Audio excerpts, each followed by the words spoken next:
As a fake photo of an explosion at the Pentagon goes viral and crashes markets, OpenAI calls for a global regulatory coalition for artificial intelligence. Welcome back to the AI Breakdown. Well, there have been a lot of theoretical concerns around the use of AI and deepfaked images, but yesterday we got a taste of what it could do in practice. Basically, what happened is that a photo started appearing on Twitter and was shared widely by accounts with millions of followers that had a big plume of black smoke right next to the Pentagon in the United States, which is, of course, the home of the Department of Defense. At around 10:06 a.m., the Delta One account, Walter Bloomberg on Twitter, shared the photo, and within the next 5 minutes, the U.S. stock market had fallen by around 0.25%. It was also shared by RT, which is a media company with connections to the Russian government, and it took about 20 minutes for the Arlington Fire Department to say that this was not true, that there is no explosion or incident taking place on or near the Pentagon reservation. Now, while this ended up being a nothing burger, it shows just how much havoc that AI can wreak in the public when it's deployed in any sort of adversarial way. These and other AI concerns were on display at the recent G7 meeting.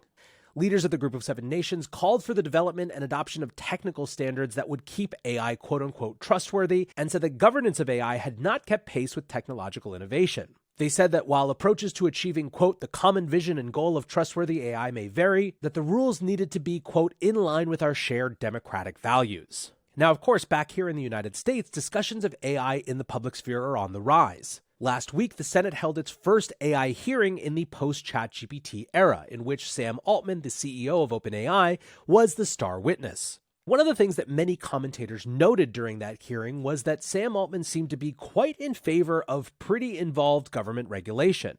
Some commentators did not take this as an example of Altman just having an appropriate understanding of the concerns of AI, but instead viewed it as tantamount to an attempt at regulatory capture. In other words, trying to use the burden of onerous regulations to cement a leadership position and not let new challengers come up through the ranks. I asked Perplexity, which is a chatbot that I have been absolutely loving lately, is OpenAI attempting regulatory capture? And here's how it summed things up.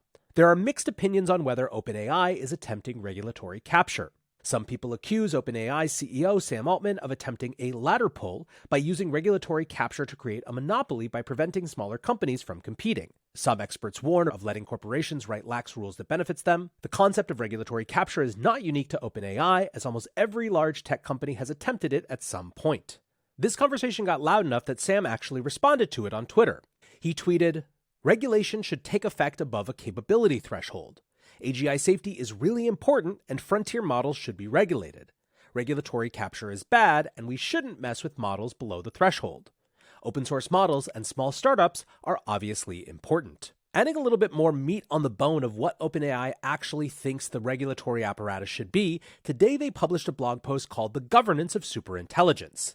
Now, they say, is a good time to start thinking about the governance of superintelligence, future AI systems dramatically more capable than even AGI. OpenAI says it's conceivable that within the next 10 years, AI systems will exceed expert skill level in most domains and carry out as much productive activity as one of today's largest corporations. They say given the possibility of existential risk, we can't just be reactive. Nuclear energy is a commonly used historical example of a technology with this property. Synthetic biology is another example. We must mitigate the risks of today's AI technology too, but superintelligence will require special treatment and coordination. So what do they think that should look like? Well, they offer a couple starting points. First, they say we need some degree of coordination among the leading development efforts to ensure that the development of superintelligence occurs in a manner that allows us to both maintain safety and help smooth integration of these systems within societies. This, they say, could involve governments, for example, setting up a rate of growth objective that limits development to a certain rate per year. Second, they say, and this is really the flesh out of what Sam was saying at the hearing, we are likely to eventually need something like an IAEA for superintelligence efforts. Any effort above a certain capability or resources like compute threshold will need to be subject to an international authority that can inspect systems, require audits, test for compliance with safety standards, place restrictions on degrees of deployment and levels of security, etc. Third, they say we need the technical capability to make a superintelligence safe, although they admit that this is an open research question that they're just not sure of. They also reinforce that there should be a capability threshold under which this doesn't apply. In the what's not in scope section, they say we think it's important to allow companies and open source projects to develop models below a significant capability threshold without the kind of regulation we describe here. And of course, they say all of this needs public input. Now, interestingly, Google also published just a couple of days ago a policy agenda for responsible AI progress.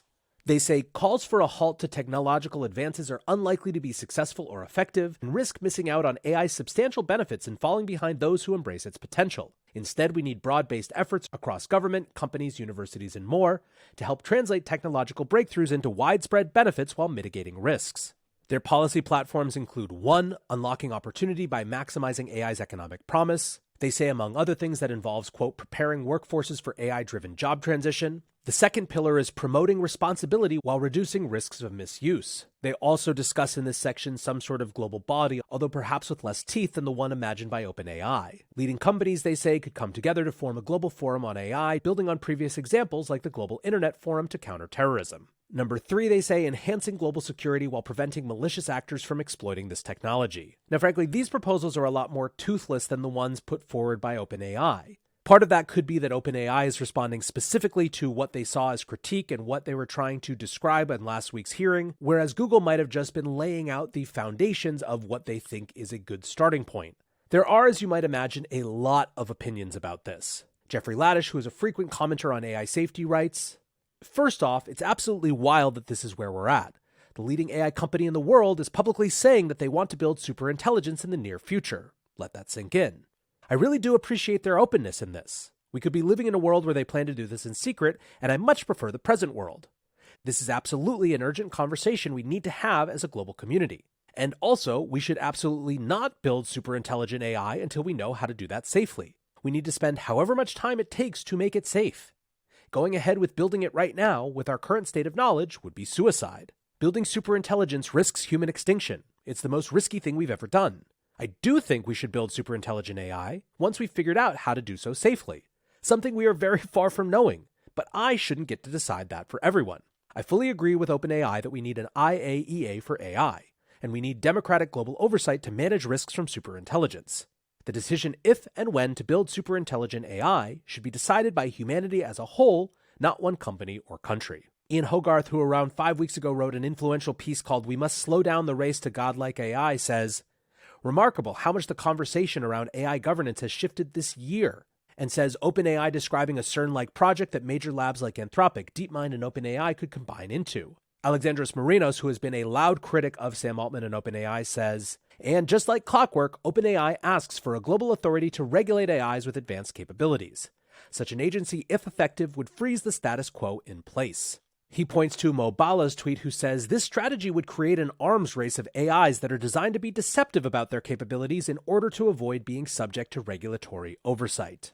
I think all of these points are valid, but the overarching one for me is that we are late to the conversation. We need to have it and have it fast, and it needs to be held with no delusions about the second-order consequences, good and bad. The reality is, like them or not, OpenAI is the most influential voice on this right now, and so the fact that they are calling for the conversation is a boom for those who think that that conversation needs to happen. It seems like this is something that is heading into a crescendo period right now, and of course I will continue to cover it as it evolves. If you're enjoying the AI Breakdown, please like, subscribe, and share. Go check out the podcast and the newsletter, and until next time, guys, peace.